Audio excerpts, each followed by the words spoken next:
आता घेऊया टॉप 9 बातम्यांचा वेगवान आढावा। आता घेऊया दहशतवादी हल्ल्याचे टॉप 9 अपडेट्स। पाकिस्तानी सैन्याने गोळीबार केल्याची माहिती। भारतीय सैन्याकडून पाकिस्तानला जोरदार प्रत्युत्तर।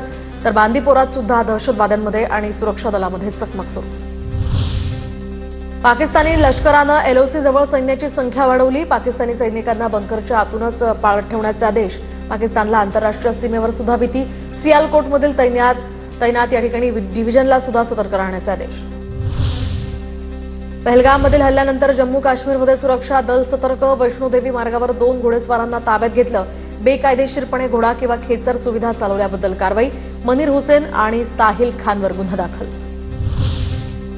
भारतीय लष्कराचे प्रमुख जनरल उपेंद्र द्विवेदी हे आज जम्मू काश्मीरच्या दौऱ्यावर। तर उपेंद्र द्विवेदी श्रीनगर आणि उधमपूरचा दौरा करणार। काश्मीर खोऱ्यात तैनात असलेल्या वरिष्ठ लष्करी कमांडर्स आणि इतर सुरक्षा एजन्सीजच्या अधिकाऱ्यांशी ते चर्चा करणार।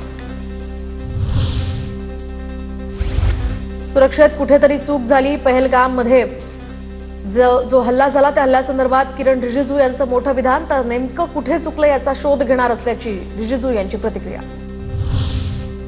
कोणतीही कारवाई करा, विरोधी पक्षाचा सरकारला पूर्ण पाठिंबा। सर्वपक्षीय बैठकीनंतर राहुल गांधींची प्रतिक्रिया। तर राहुल गांधी आज अनंतनागच्या दौऱ्यावर।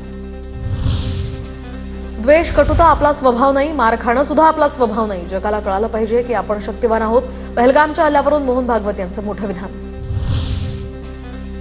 पहलगाममधील हल्ल्यानंतर ट्रम्प आणि मोदींमध्ये चर्चा। दहशतवादाविरोधात अमेरिका भारतासोबत, तर आमचा भारताला पाठिंबा।